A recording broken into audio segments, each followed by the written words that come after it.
Welcome back to Mind Over Movies, man. Yeah, we're your hosts, Casey Hubbard. And Mikey Ikey. Whoa. Whoa. You could say we're celebrating the holiday the right way. Tuesday is my favorite holiday of the week. It's a great holiday. What up? We don't... Happy 420 day. I don't know if that bears any like significance in the culture. I just keep seeing like Dogecoin is supposed to hit $4.20. So I mean, maybe that's why people keep saying happy 420. I don't know, man. I don't know either. I just don't get it. But hey, if you got some Dogecoin, congratulations to you, cause I'm making a pretty penny. Man, yeah, I can't figure this holiday out. But you know why we do have cause to celebrate? Why? Because we have such devoted, beautiful listeners who asked us amazing questions for this very special question and answer episode. Yeah, can we get an applause from the audience, please? Cue studio applause. Yes, thank you. There's nothing canned about that applause right there. That was all real. Exactly. Well, this is in front of a live studio audience. This is the special Mind Over Movies Q&A episode. It'll come right from the audience that's right here with us tonight. Yes. Can we hear some more of that applause? Yeah, come on. Yeah, let's do it. Yay. Yeah, that's what I like to hear. We got about 350 people here with us tonight. Sounds like a hungry crowd. Let's get those hippos some pearls, if you know what I mean. Yeah. Let's get these balls rolling. Heck yeah. Start asking some questions. Okay, are you ready, Casey? Yeah. Let's just jump right into this. This is what they want. This is what I want to hear. Okay. So starting right off, in the heart of these questions, probably the most emotional one. Who would win in a fight, Chunky Kong or Funky Kong? And this comes from Thad. Oh, good old Thad. Let's see. In a fight, Chunky Kong or Funky Kong? I can't say that I know Chunky Kong all that well, but I do know Funky Kong. I think grandparent of Donkey Kong, maybe, or relative of somehow. And he's got like the bandana. And like sunglasses. I think he gives me big dick energy. Definitely would probably win in a fight. I don't know a lot about Chunky Kong. He doesn't exactly sound like he's in shape. Yeah, no. I will say. I'm gonna go ahead and go with Funky Kong as well. Well, okay, rip off. Like why? Huh? Well, Explain your reasoning. Because Chunky Kong has I know a little bit more about Chunky Kong than you. And let me tell you, he's lost his past 3 fights now. Are you freaking kidding me? Yeah, he went up against Clunky Kong, and Clunky Kong still beat him. I mean, come on. Insane. I know. So what a chump. Yeah, right? That's exactly why I'm going for Funky Kong. Just saying. Okay. All right. So it sounds... That sounds like an intense fight. Thank you, Thad, for your question. Yes, thank you very much, Thad. Here's another great question. They're all great, by the way. Spoiler alert. True. What are your thoughts on Shrek 2? And this question comes from Brandon. Oh, yes. It's a good movie. I mean, all memes aside, I like Shrek 2. It's actually my favorite one. Like, how does it compare? Yeah, to the first? You like it more? Yeah, I like it more than the first. I mean, the first was really good, but I don't know. It's just the second one is... I laugh harder at the second one than I do the first one, to be honest with you. Bro, might I check your passion right now? It's not sounding like you've got the most... I want to say steez, but I don't think it's the right word. It doesn't sound like you have the most... pathos for freaking Shrek 2 right now. Pathos. No, I do love Shrek 2. I haven't watched it in a long time, but freaking amateur. Listen. Let me tell Brandon some real Shrek 2 thoughts. Okay. Okay. You tell him some real Shrek 2 thoughts. If I take the mic real quick. Take the MF and mic, bro. Shrek 2 isn't only the best Shrek movie. It is an example of what all great sequels should be. You know, you take the pop culture like adoration in Shrek 1 and you bring it to, you know, the next level, but it's also somehow even more tasteful than Shrek 1's, which at times might seem like it's just doing movie skits for the sake of doing it. Like, let's admit it, you know, the part where Robin Hood shows up and sings his little song, great and everything, but like the Matrix parody in the middle of that, definitely a sign of the times. Shrek 2, you've got none of that, except for maybe like the cops reference, but it's the knights and it's knights instead. That's pretty. Also, the DVD has that like far, far away idol extra with Simon Cowell. That's a pretty big sign of the time. That's such a good like gag. The DVD menu in Shrek 2 alone is like probably why it's one of the best movies out there, because it changed the game, you know, for DVD menus. Each section talks, you know, each section is a character. Yeah. Incredible. And so when it's like going to live theater and seeing, you know, like actors out on stage before, you know, the opening of the curtains, you know, they're just in that blue light acting. That's Shrek 2. True. It's all a show, if you will. Also just like not even argument, probably the funniest Shrek of the bunch. Yeah. Best soundtrack. Oh god, yeah. Too. Especially when they go to the far, far away land. That song they use when they're coming in. That one. I love that song. I don't know what it's called, but it's. Beep, beep, beep, beep, beep, beep, I like Funky Town. Funky Town. Yes. Bro, I really like the opening, like the Counting Crows opening. So you say, what's the problem, baby? Yeah. What's the problem? Copyright. Keep doing that. We can only sing one stanza, and that's like not even a stanza. It's a poem now. It's the Counting Crows poetry.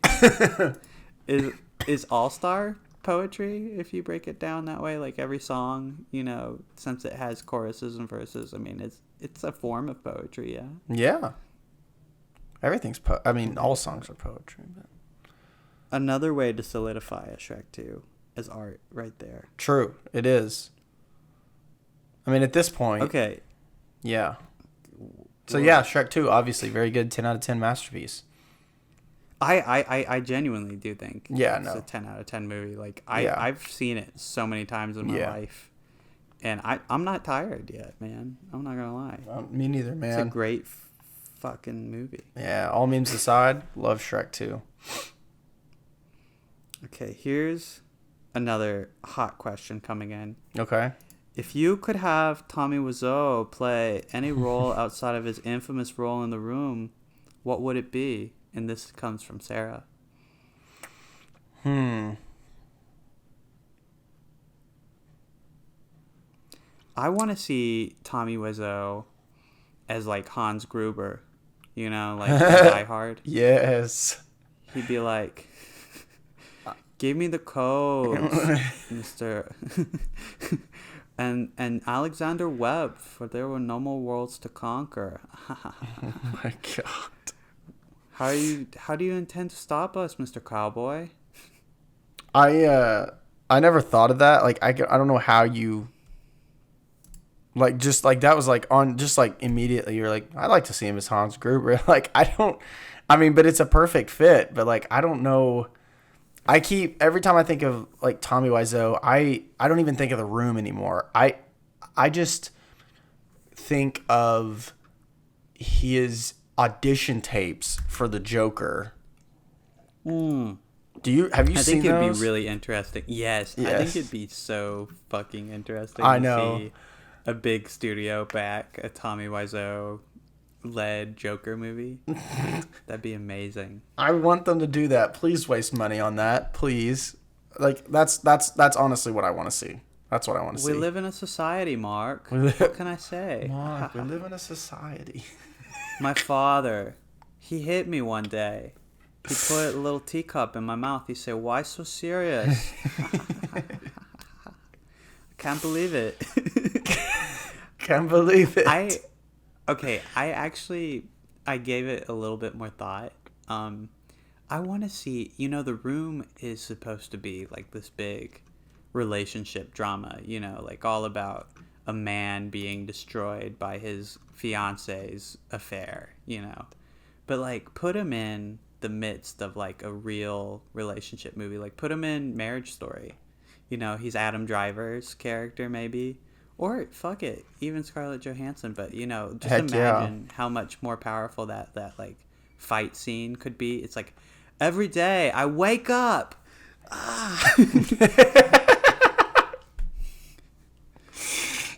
Oh my God. I wish you would die in an accident. God. Can we get somebody to edit that? Like, I'm sure there's enough Tommy Wiseau material to just re-edit that scene. Have you seen the 19-minute like YouTube edit of Tommy Wiseau in Star Wars? I think I've seen snippets of it on Twitter. There's like this amazing, just like it goes into all three trilogies. It's like this romance between Tommy Wiseau and Anakin. It's like, "I love you, darling," and Anakin's like, "No, I'm so in love with you," and it's so well edited. Like it seems like they're talking to each other, and I mean both performances are bad enough that you're like, okay, yeah, they could be from the same movie. Right. I need to look that up. That's funny. It's real good. Are you ready for the next great question? Yes. Okay. Why was Percy Jackson such a bad adaptation when Chris, and I think this refers to Chris Columbus, the director, did such a good job with Harry Potter? And this comes from Andrew. Did Chris Columbus also do Percy Jackson? Apparently. Hold on, I gotta look this up. I don't know if that's Sea of Monsters or only the first one. I never saw the second Percy Jackson movie, so I actually can't speak to that one at all. Oh my God, he did. He did The Lightning Thief, and Thor Frudenthal did the second one. So he. I mean, he just fucked up the first one. I mean, that's a good question. Here's the thing. With Percy Jackson, specifically The Lightning Thief, directed by Chris Columbus, I think so. Rick Riordan wrote the Percy Jackson series. Rick Riordan has written... Is it Riordan or Riordan? I actually don't know. Oh, Riordan. Oh, I've always said Riordan. Yeah. Oh, I've been a guy that says Riordan. Whoa. That's like some extreme shit right there. Right? But Harry Potter, I mean, Chris only did the first two. Yeah. Which Chamber of Secrets, yeah. Sorcerer's Stone, to clarify. Which, I mean, they fit the tone of, like, because they're younger and it feels... he has a way of making things feel super, magical. But with The Lightning Thief, one, it's a lot darker, themes, I guess, or not maybe themes. I mean, Harry Potter's dark too, but The Lightning Thief starts off pretty strong, pretty, boom, boom, boom. And if you look at Chris Columbus's filmography, he's done 2 Home Alone movies, Mrs. Doubtfire, Pixels, Pixels. I was just about to say Pixels if you weren't going to go there. Yeah. And I think he's just not maybe used to the darkness of it. Also, the movie is a complete bastardization of the book. With Harry Potter, it's a little bit... This goes beyond director stuff. Yeah. Like, I feel like this question is kind of unfair to Chris Columbus, like as average of a director as he is. Like, the problem with Percy Jackson is definitely the script. Like, they really fucked up that source material.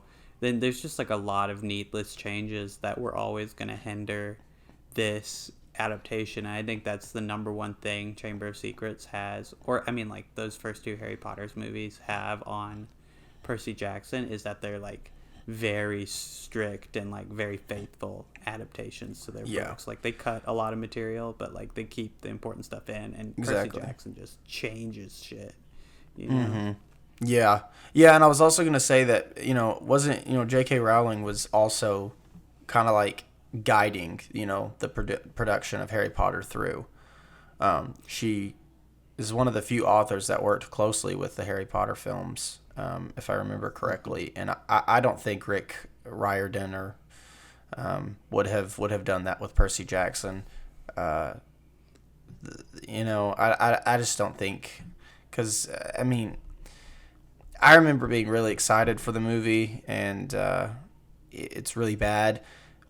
I think it's more of like a producer, sort of like a studio thing, more than it was Christopher Columbus's fault, because I don't know, the movie is very different from other stuff he's done, like very, very different. Probably let a studio push back, to be honest with you.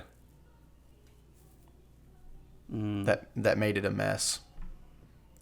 Yeah, I feel like that's got to be it. Like, studios just thinking like, well, the material isn't good enough as it is. We've got to, like, because there's like some weird, I think, song licensing shit that's in The Lightning Thief that just seems kind of frivolous, and like there's definitely more attempts to make it like a straight up comedy rather than the book, which treated it more like, straight up Greek mythology infused with a healthy dose of comedy. Like, I remember Percy Jackson books, like they all slap, if I remember correctly. Right. No, yeah, they're good books. Adaptations, man. Adaptations. That's what you can chalk it up to, probably. Hey, speaking of adaptations, I'm going to adapt this question into a podcast form right here. Aliens arrive. They're evaluating Earth's cultural progress, and you're the first contact. What film do you show the aliens to convince them to not decimate humanity? And this question comes from Sam. I haven't seen it, but I feel like it's the... Actually, I have two. One I've seen, one I haven't seen. I feel like Terrence Malick's The Tree of Life would be a good one. That just kind of encapsulates the human experience. But I haven't seen it. But one I would show them, maybe to show that we are of a little bit higher intelligence and we're getting there, is 2001: A Space Odyssey. Oh, you went straight with the art house. Yeah. I mean, like, artsy boy stuff. Yeah. We got to go. I mean, you can't show them the Hollywood schmollywood shit. You gotta go straight to art house, in my opinion. Well, technically 2001 was Hollywood, but I don't know. Like, rare case. Let's say the aliens don't have a great understanding of like film as a medium. Like, I'm thinking they it does say they're evaluating Earth's cultural progress. So my initial thought was like, let's show them Independence Day to show them, you don't mess with Earth, but don't decimate us. We know how to send Will Smith on spaceships to kill you guys. You know what? Actually, I've never seen Independence Day all the way through. I just think that's probably the ending. What? I love that movie. I mean, but hey, not a bad idea. But I think probably cultural progress is what they want to see. Yeah, they want to see some sophistication. Yeah, I see now why you picked some artsier films, and now I need to step up my class act. I think I'm gonna show them Arrival, because not only will they be like, ooh, these guys are really great at talking to aliens, gonna also think. Wow, they see time non-linearly, and that's really cool. I don't even think we as a species do that. Like, we didn't even grasp that concept before we came here. And, you know, clearly these guys have interacted with enough aliens in the past that, you know, they must be chill in the galaxy, and we're just, you know, we're just going to let them be. We're not going to blow them up. And then we'll show them the Rick and Morty episode where the giant face holds a competition for planets and blows up the losers. No, let's just show them the entire 4 seasons of Rick and Morty. What do you think is the most offensive thing we can show them? Like, what would really piss aliens off? Like,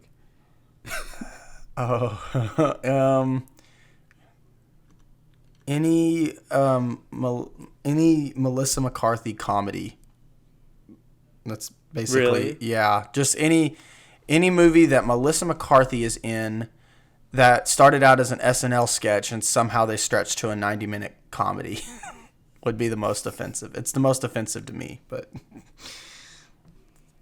yeah, I think we could show them, like, have you heard of this movie Freddy Got Fingered? That sounds oddly familiar.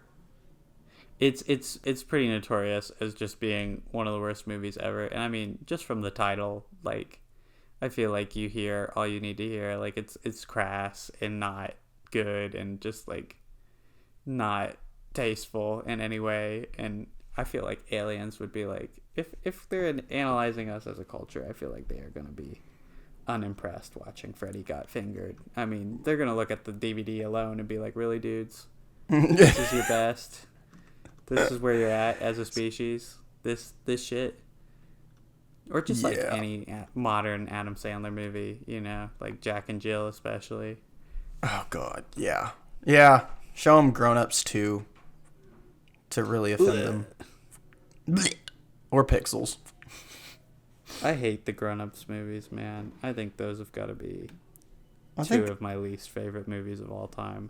Really? I think the first one's got some good jokes here and there, but the second one's a complete train wreck. Oh, yeah. The second one, that was the thing. Is like, I hated the first one, and then I saw the second one, and I was like, damn, Grown Ups 1 looking like a 10 over there. Right? Damn, Adam Sandler has really gone downhill since 2010. What the hell? Since 2010. Bro, Adam Sandler has gone down since the early 2000s. Since the late 90s, let's be honest. I think Uncut Gems, though, was that big comeback that I needed to see out of him. It's true. Is he going to do anything else, though? That's the question. No, not on his own. Like, he has to have another creative vision come in and direct it. Like, that's why Punch Drunk Love is good. It's Paul Thomas Anderson. That's true. Adam Sandler what to do, you know? Yeah, true. It's he's a great dramatic actor if he would just let himself be dramatic. I mean, Jesus. Yeah. What's the Noah Baumbach movie? The Meyerowitz stories? I'm thinking of Mankiewicz. I don't know. I'm not caught up on Noah Baumbach's filmography. Hey, me neither. So why even go there? Want to go somewhere else, man? Yeah. Let's go somewhere else.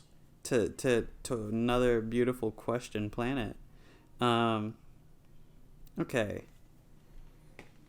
What is the best biopic you've seen? Biopic. Sorry, I said that weird. And this question comes from Blake. Okay, the best biopic? Well, the answer to that will be right after this short break. Let's all go to the lobby. Let's all go to the lobby. Let's all go to the lobby to get ourselves a treat. Delicious things to eat. The popcorn can't be beat. The sparkling drinks are just dandy. The chocolate bars and the candy. So let's all go to the lobby to get ourselves a treat. Let's all go to the lobby to get ourselves a treat. Wow, that was an exciting break. Casey, did you have time to confirm your answer while that suspenseful intermission was playing / light intermission / whatever you edited in? I did. I had some time. There are, the biopic is a genre that is they're really hard to do. Yeah. Whenever I think of biopic, I normally go to musical biopic, because those are the most. My mind immediately goes to things like Rocket Man and Bohemian Rhapsody and the Dewey Cox story, which that's a satire of the musical biopic. But either way, yeah.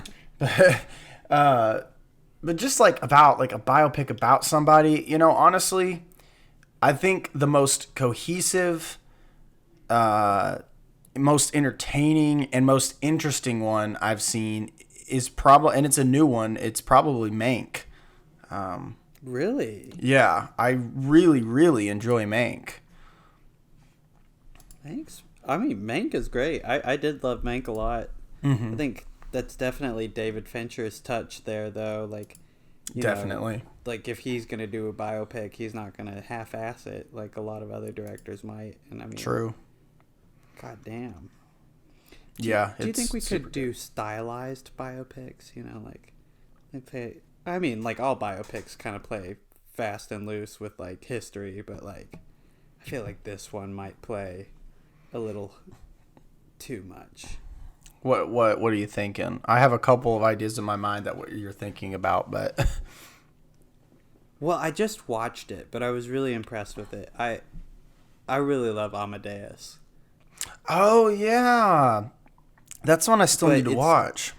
It's completely based on fiction, the rival composer idea is not real. Oh shoot, let me look at his name because it's Italian. Oh, Salieri and Mozart did not have a feud in real life, and there's no hint that one might have been trying to kill the other. But, right. It makes for a great period piece and a lovely movie. Oh, you know what, Casey? The Social Network totally counts. Oh my God! As well, I feel like that's a very obvious choice as well. And another Fincher, Another Fincher, for sure. Yeah.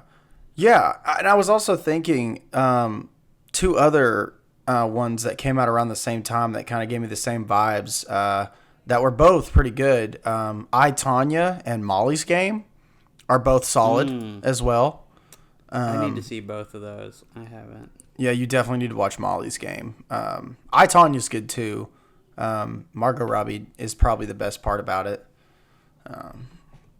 But yeah, now that I think about it, there's a lot of good biopics, technically all of Scorsese's mob movies are biopics because they're based on real gangsters, like Henry Hill and Goodfellas, which would probably make it my favorite biopic ever because it's one of my favorite movies ever. Wolf of Wall Street as well. That's got Jordan Belfort. Definitely. There's a lot. But if you had to pick between what people usually think of a biopic though, a musical biopic, what would you do? A musical biopic? Yeah, I don't have too many I like all that much. I don't personally. Excuse me. I don't either. I think I don't know. Rocket Man was most of Rocket Man was pretty good. But it's kind of all cosmetics, is probably why I think of it first. I don't know, musical wise. Yeah, me either. I don't really like Bohemian Rhapsody all that much. Oh God, no! A lot I of hate people's favorites. I just what a way to butcher an interesting life, and make it duller on screen and fit a very corporate image. And then also the editing in Bohemian Rhapsody is still Yeah. Yeah.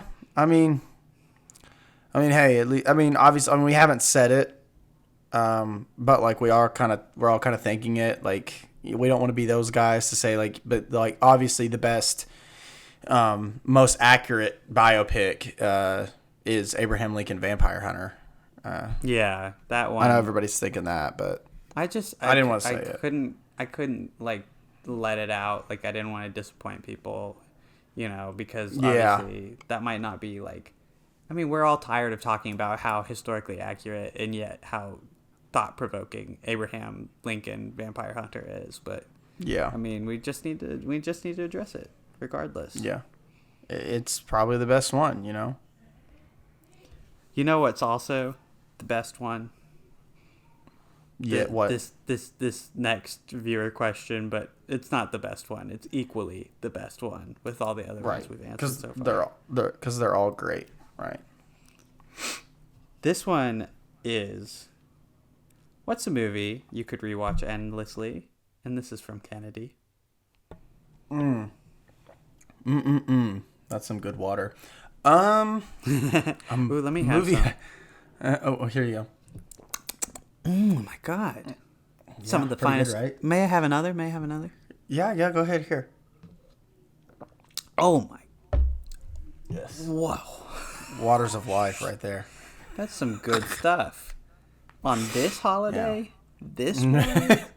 This water? What'd you put? Good tasting juice in there? God dang. Good tasting juice. You're on one tonight, brother. You watch endlessly, Casey. I mean, I'm not on anything, and that's a fact. Okay. That's a 420 fact, and I guarantee it. Okay. You heard it here first. Celebrate responsibly, people in the audience. I don't know what 420 is, but true. Just be whatever it is. Good about it. Yeah. Well, there's a couple that I could rewatch over and over and over and over again. The first one's Monsters, Inc. That's one of my favorites of all time. That's some hot boy shit. Yeah. This is a fun one.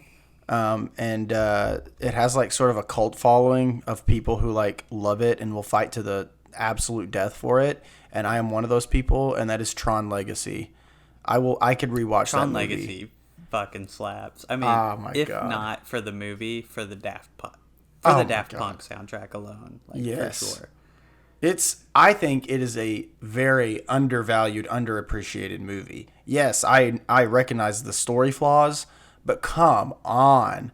That movie is gorgeous, and the soundtrack, there has never been a soundtrack that fit its movie better than Tron Legacy. And it was done by Daft Punk, and Daft Punk is in the movie. Come on, guys! I could rewatch that movie all day. Like I've only watched it once actually when it was in theaters, but I remember really, really being into Tron Legacy. I've never even seen the original Tron. I feel like I'm not missing too much. It feels like Tron Legacy has continued. Yeah. The ideas that Tron set out, pretty well. Yeah. It seems like they kind of expanded that. Yeah. You're pretty right on the money. I'm a Tron enthusiast. I've seen the original. Enthusiast. Yeah. I've seen the original, and I've seen the Legacy probably 55,000 times. And the watching the original only enhances your viewing of Tron Legacy. But let me tell you, Tron, the very first Tron Legacy is what Tron wanted to be like when it came out, but was limited by its technology, which is it's still pretty astounding what they were able to do in that movie at that time. But Tron Legacy definitely ups the game. Put some tape on some frisbees. I mean, exactly. That's how they did the effects, right? They did something with the frisbees. Honestly, some of it was computer generated graphics. Oh yeah, like a very early. Yeah. It's what inspired John Lasseter to found Pixar. Was seeing Tron when he was younger in his prime. That's crazy. Yeah, that's what inspired him, and he got the funding to do short films and go to the SIGGRAPH Awards, where he debuted the first Pixar short, and Eventually, they give him funding. And we're for not going to get too far into the future with John Lasseter's. That's true. There, That's true. We'll just cut it off right there in the glory days. How about that? Right. Yeah. Let's just do that. What's your pick, though? Ooh. Okay. Well, one of them for sure. Jurassic Park. Oh, I yes. think Jurassic Park is like the best blockbuster probably ever made. Because I mean, it's just the right amount of like smart and funny and like just like great ideas that makes the audience think, but also makes them go, "Oh, holy shit! Right? Dinosaurs! Dinosaurs!" Like I would not be surprised if I have watched Jurassic Park like around 50 times in my lifetime. Oh, I don't, yeah, me too. I don't know. I owned 5 like, different every copies of it. time. It's so good every single time. Like it never gets old. And even like today, like I go like, "Oh, that's so smart," Like, wow, I can't believe they thought of that. Like, and the effects look great. Fuck, Jurassic Park's just a perfect little movie. Yeah, I love it. I'm gonna give it a little kiss on the forehead. You know what? I will too. What's crazy? Adding on to what you said about the effects in Jurassic Park, none of it took me out of the movie, and it still doesn't. Like everything in that movie holds up. Fucking 27 years later, it's insane. That shit's just real, man. Yeah. The Jurassic Park, I mean, that's just real to me. Those were dinosaurs. Yeah. I don't care what you say. Yeah, true. And then another banger. I probably haven't watched it as many times as Jurassic Park, but it's also just an equally perfect. Makes me feel right at home. Like these are my comfort movies, essentially, too. Like, just ask me, like, what's a movie I'd put on if I'm sick and at home. Like, Princess Bride. I love that movie. Heck yeah. So much. That's a great comfort movie. Rob Reiner is just such a great director that I feel like doesn't get talked about enough in modern day conversations because he did so much for comedy movies and also for like non-comedy movies. I mean, Misery is another great Rob Reiner movie, but Princess Bride's just so, like, every line of dialogue is just so iconic and it's so funny and it's just so warm and like self-aware too. Like it's that movie that, it breaks the fourth wall occasionally, but it doesn't ever get on your nerves or it doesn't feel like they're doing too much with it. The right level of meta, if you will. For sure, yeah. It's crazy. I just love that movie so much. So those two, for me, I think. I could name a lot, but those are definitely the ones that come to mind right now. I have an inverse to that question. Do you want to hear it? Oh, heck yeah. A nega question, if you will. Let's do it. What's funny is that question came from my girlfriend, and this question comes from your girlfriend. So they're like, like the positive side of a magnet and the negative side, but like not negative in a bad way or positive in a bad way. Just like, how magnets work. Anyway, sorry, that was quite the. To quote the Insane Clown Posse, magnets? How the fuck do they work? Oh my! This is the Mind Over Movies podcast where we quote Insane Clown Posse. We're all juggalos here. Like, raise your hand if you're a juggalo. Look, all 350 people in the live studio audience, and myself, and Casey, we're all raising our hands. Yeah. You can't see it, but it's a fact. Just take my word for this. Magnets aside, what movies will you never watch again? And this question comes from Donna. Movies will I never watch again. Yeah, you're never going to watch these movies again, man. The Emoji Movie. Definitely one of them. Ooh. That's rough. Yeah, it was. Yeah, that's my top pick. I'm never gonna watch that movie again. I wouldn't go see it. I wouldn't seek it out. Like I didn't even do it for the meme. I wanted to not be near that movie. No, me and Remington made the mistake of doing it for the meme, and it was not good. Never do it for the meme, man. Just live your life, be happy, stay away from that stuff. I will also never watch The Human Centipede again. Ugh. Oh God, I can't. I can't even think about the concept of that movie without gagging. I know. That's like so stupid.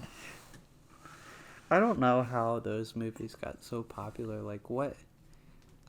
I guess I just don't understand the concept of like film torture porn. Just like watching movies that consist the whole runtime is just people suffering. Like what? What's in it for me? Where's the entertainment? Like I can do it like in a story of like a tragedy, but like I don't know if I could take physical torture like that for a whole movie. Like even Old Boy, which is a movie that has notoriously like hard to watch torture stuff. Mm-hmm. Like at least it's only part of the movie. Yeah, exactly. No, yeah. I would rather like I don't know. It's like movies like that have merit to them. Shit like The Human Centipede, fucking the Emoji Movie. That's just torture because it's so gross. It's very bad. It's I don't know. Also, freaking what is that movie? Oh, A Wrinkle in Time. That movie is torture to me. That movie is absolute torture to me. Like, yeah, like that and Batman v Superman: Dawn of Justice. Just absolute torture. Wow. Just I cannot sit through it. I would rather watch. Read a fun. Do you know what the original Batman v Superman title was going to be that Zack Snyder wanted? The what? The original title? The original title. Yeah, like that Zack Snyder wanted. No, what was it? You're never going to know. It's Night of Night and Son of the Sun. No. No. KNIGHT of Night and Son SON of the Son. Yeah. SON of the Sun SUN. That's stupid. That's so what I wanted it to be. No, absolutely not. I mean, is he wrong? Batman is a Knight of the Night, and Superman does get his powers from the sun, so I mean, like, it'd be kind of deep. You bring this reminds me of something that I saw somebody review this. Somebody that I know actually said he rewatched Batman v Superman and he gave it a higher rating, and he's like, I've come to terms with the fact that Zack Snyder is not out to make DC comic movies. He's out to make a story, his own story, but with these characters. And so thinking of that and thinking about what he wanted like it to be called, it makes sense. Like that has a whole new meaning. It's like, yeah, obviously, like it's his story. So I've been thinking about the movie I wouldn't want to see. What? Again. Tell me. I think like number one that comes to my mind is Transformers: Age of Extinction. Like I feel tired just thinking about that movie. Just the whole thing. And I mean, I think you could apply that to probably the whole like Michael Bay Transformers franchise, but specifically that one, because it's like 3 hours long, and it's got the fucking part where the guy is like, "Oh, I'm 22 and I'm 22 and she's 17, but when we started dating, that was that wasn't the case. The Romeo and Juliet laws means I can bang your fucking daughter, bro." No. Disgusting. Everything that's bad about Michael Bay. And then on top of that, the like CGI is like really bad too. Yeah. One. Like I can't even say the visual effects are well done, which I mean, usually in a Michael Bay movie you can at least say, well, I mean, the explosion looks pretty nice right now. Right. They progressively get worse though. Wait, is the next one even worse? I didn't see it. Like I finally with some franchises, you can hate watch them for a certain amount of time, but you got to drop out after a while. It's like, I can't do this anymore. That's where I'm at with Transformers. But Last Night, is that bad? So when you said Age of Extinction, my mind immediately went to The Last Night. But then I remembered that those are two separate movies, and I hate them both equally. And somehow I would rather watch Age of Extinction again than The Last Night. I will never. That must be a really low bar. Okay, I took my friends to see The Last Night when it came out because the trailers had looked promising, and I hadn't read any reviews yet. And it was like the first day it was on, and so we all went. We went out to dinner and stuff, and then we went and saw it. And two of my friends were asleep. One of their girlfriends was mad, very mad at them. And I was getting actually pretty tired. I think I fell asleep for a couple minutes during the movie.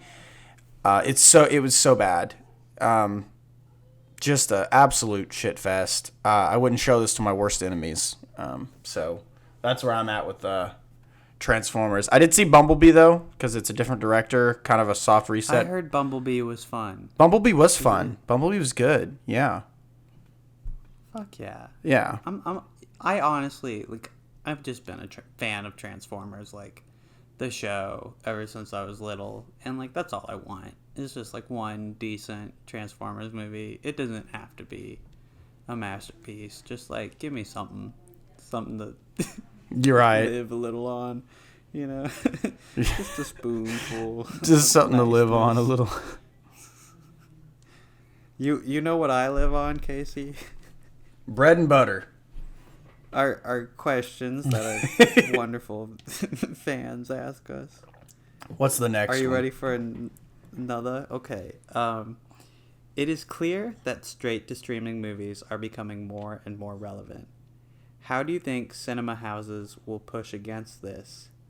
Is there any way for them to? Is the experience of going to the movies enough to keep them alive? And this question comes from Ashton. So this is a really good question. I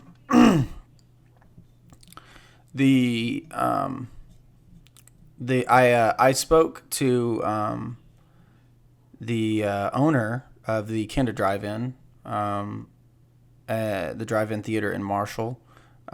Used to work there and stuff, and I was speaking with her, asking her how they're doing, basically, through COVID and then everything going to streaming and stuff. And she said, honestly, the streaming stuff had not really hurt their people coming to the drive-in. Now, granted, this is a drive-in, so it's a whole other experience, but she said it hadn't done too bad. The only thing that was hindering them is, nobody's releasing anything.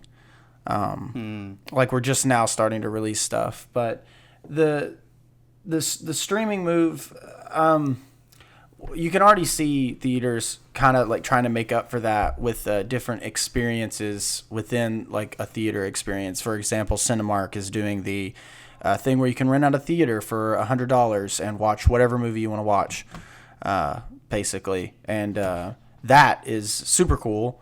I like that a lot. Yeah. So that'll definitely bring, more people in. But I don't necessarily think the theater has a whole lot to offer in terms of updating the experience, I guess. We have XD theaters, we have 3D.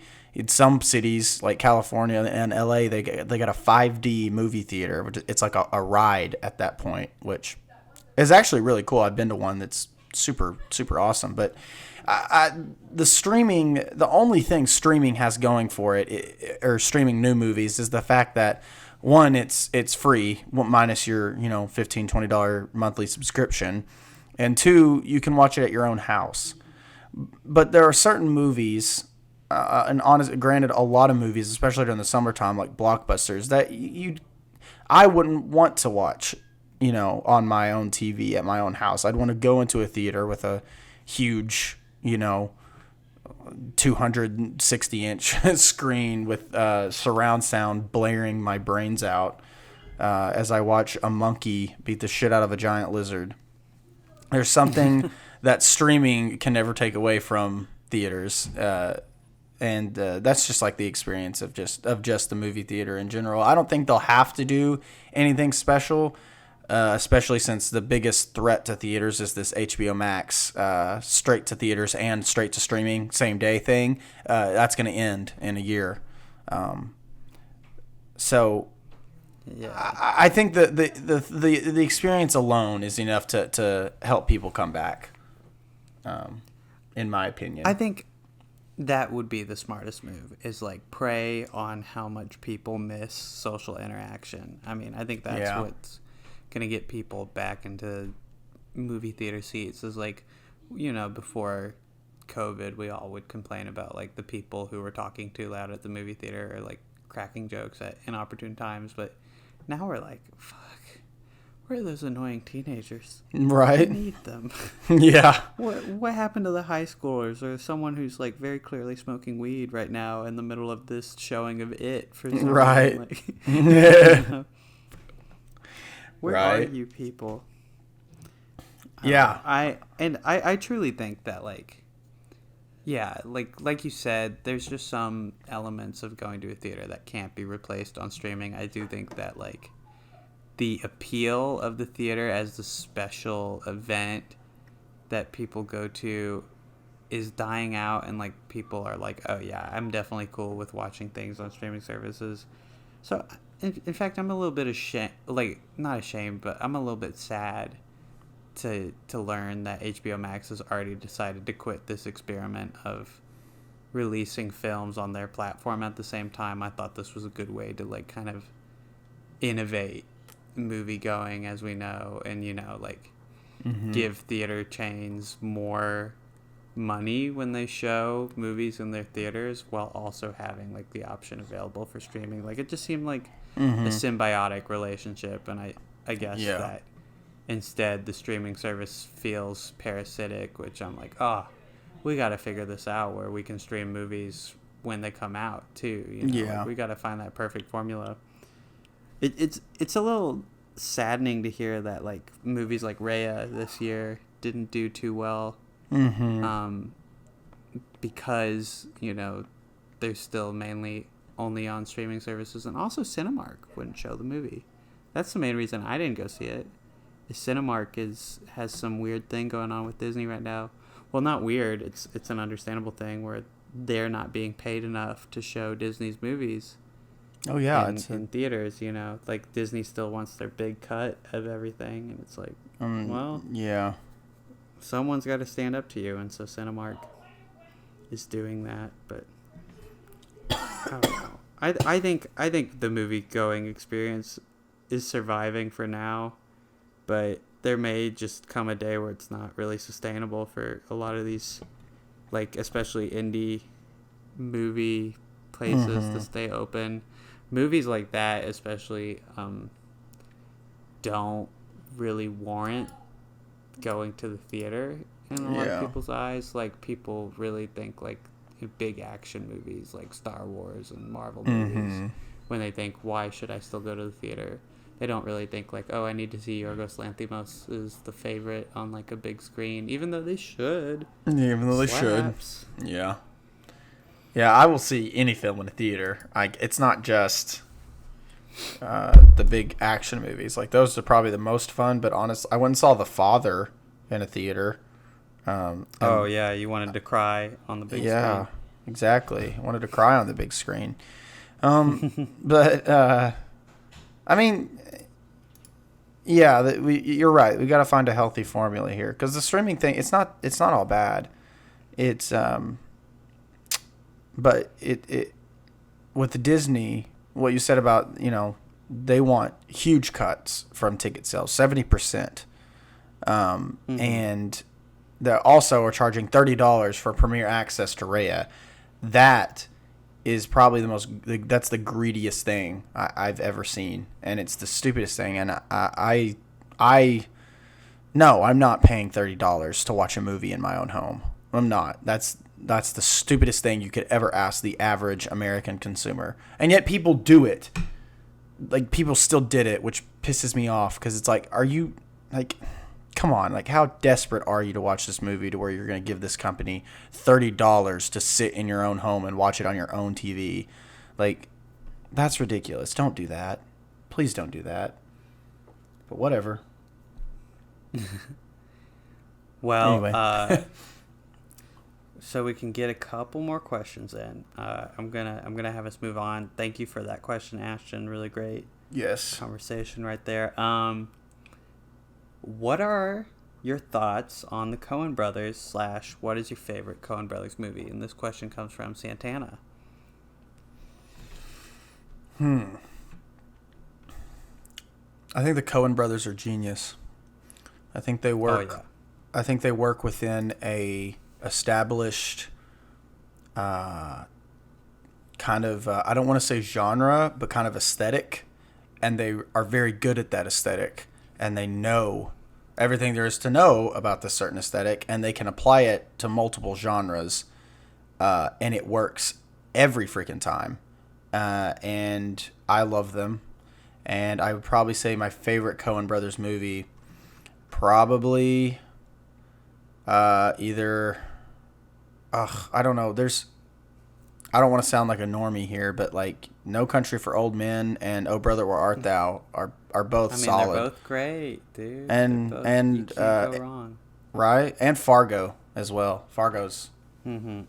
Yeah. Fargo is one of my favorite movies, just in general, and so many of the Coen Brothers movies are. I feel like one that doesn't get enough love that I want to devote this little Coen Brothers segment to right now is Raising Arizona. I think that's just one of the best comedy movies out there. Like, probably my favorite Nicolas Cage movie. It's so fucking good. It's so charming, and I don't know, that it's another movie that I feel like I could watch an innumerable amount of times and just still enjoy it a great deal. Raising Arizona is so fucking good, and it's one of their earliest movies too. So it's crazy to just see how long they've had their shtick down.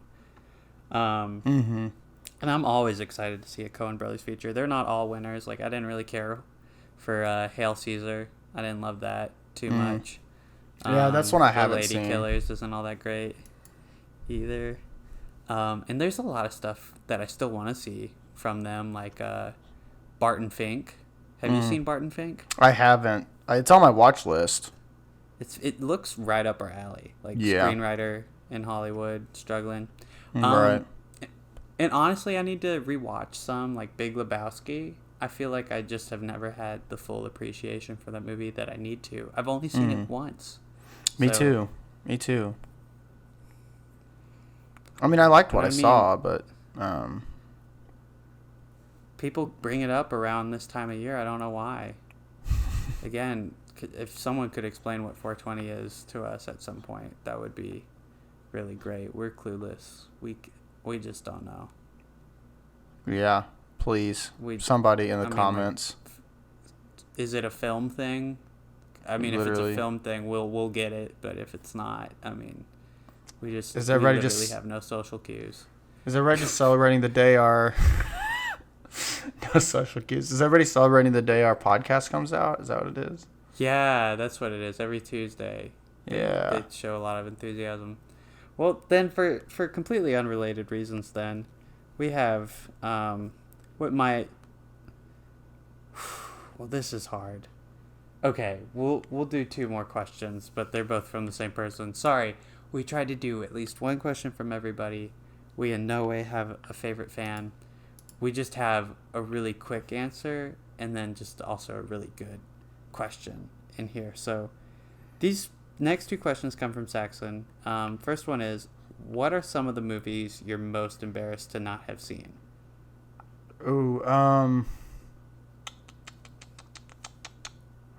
I definitely have a few.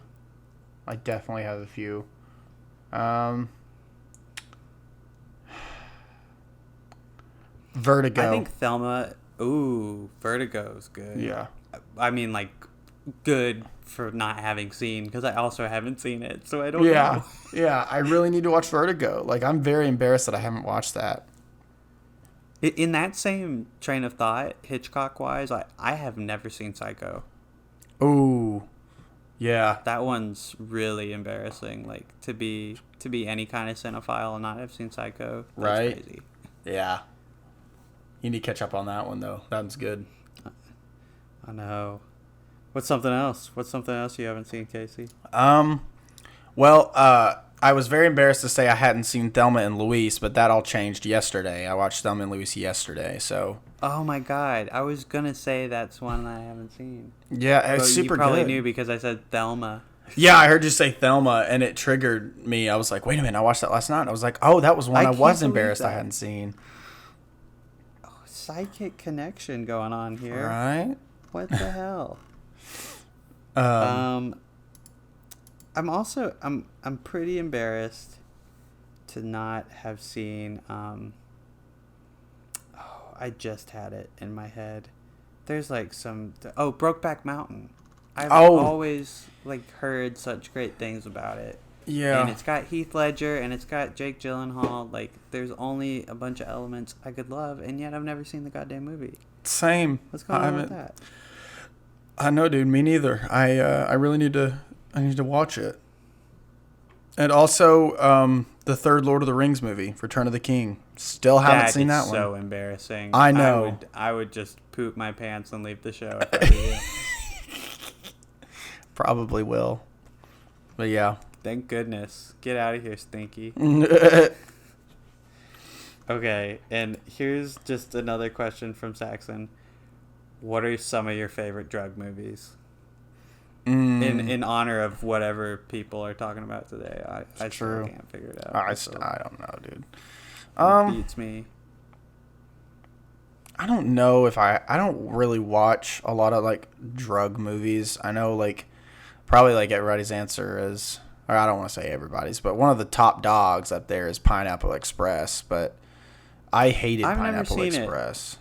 Oh. I don't think it's good. It's just Seth Rogen laughing and coughing for an hour and a half, and it's not funny. I don't find it. Maybe it's funny to people who are like really enjoy this 420 holiday or whatever, but I don't find it funny.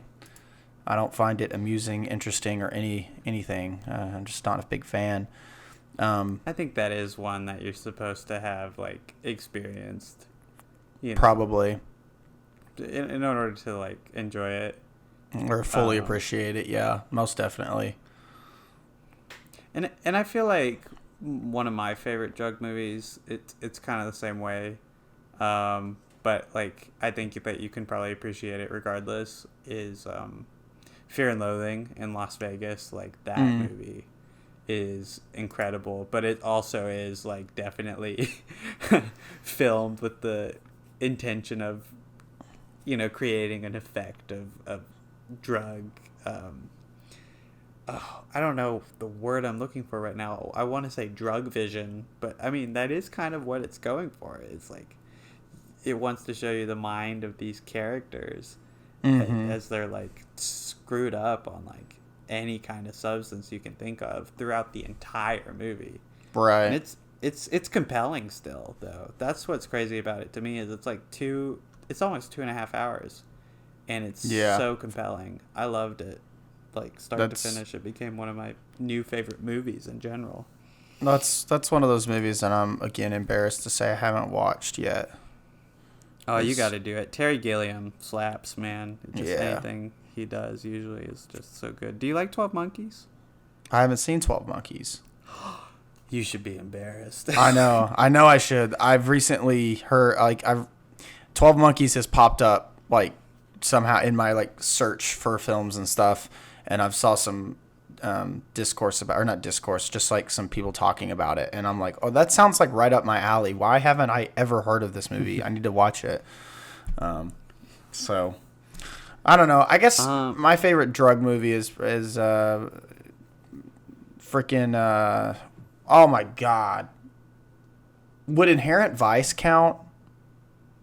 Yeah, there's enough drug use in that movie, I guess. Yeah, I don't know. That movie's interesting to me. So I guess that's my drug movie. I don't know. I think another great one. Well, it's not very fun per se, but it's kind of fun. Train Spotting. Oh yeah. Is great. Well, Train Spotting's super depressing, but it's also great. I love it. And Danny Boyle has just had a really great career since Train Spotting. Like, True. I mean, Slumdog Millionaire, 127 Hours, which I think 127 Hours can count as a biopic too. Fuck it. True. See, it all ties together, man. True. It all links back. I like Slumdog Millionaire. That's a random thought there, but I like that movie. I like it. I like it a lot. You know, Yeah. like people shit on it because they wanted something else to win Best Picture. I can't think of it right now. Yeah. The Slumdog Millionaire, not a bad choice. Yeah. And that was like one of the first rated R movies I was allowed to watch. Really? Yeah, because I mean, I think my parents just wanted to watch it because it was like a Best Picture nominee. But they let me watch it too. It was chill. I don't really remember too many terrible parts, except I think like there's a part where the guy scoops this girl's eyeballs out or something. I don't know, or maybe he's just blinding her. There's something terrible. Right. I actually haven't seen it since I was about 11 or something. I actually remember it all that well. I only watched it a couple years ago, so I don't remember the eyeball scene, but I remember a lot of like other stuff about it that I was like, this is not a bad movie at all. I was like, why are people mad at this movie? Because I thoroughly enjoyed it. It's a bit silly, you know, like, oh, he knows every question, so we're gonna flash back to how he knows like every question. Yeah, but it's damn entertaining. I'll say that it's entertaining. Yeah, and it's cool. That's why I like it. It gets the seal of approval from Mind Over Movies. It's a good movie, and you shouldn't feel ashamed if you like it. Yeah. It's approved by Mom. Well, Casey, those are all the questions we had time for today. We didn't get through every question asked, but I don't know. Like, I really enjoyed doing this. Did you? Yes. Did you like it? Yes. Let's do it again. Yeah, and you know, if you guys want, we can do this like as a segment on the show. Like, we always talk about like the movies we've seen and stuff, but you know, if you ever have questions for the show that you want answered, we can dedicate part of it to answering questions. I mean, tell us what you think about that idea, or heck yeah, you know, just talk to us on Twitter. We'll usually interact back with anyone who sees our stuff. Yeah, but this was great. Thank you all for submitting so many great questions. Yes. We really were thinking like there wasn't going to be enough, right? Right, yeah, true. And instead we had to cut some. Yeah. That's good. Like they pretty much, I don't know. These were such great questions too. Like this conversation really carried itself. Thank you. Yeah. Like everyone again.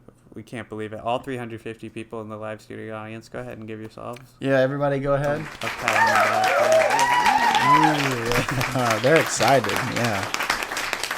Well, thank you everybody again. Yeah, thank you. Next week, I think we will be doing our Falcon and Winter Soldier complete spoiler deep dive. So series review, heck yeah. Catch up on that if you haven't seen it yet. Yes. We'll be talking about it next Tuesday.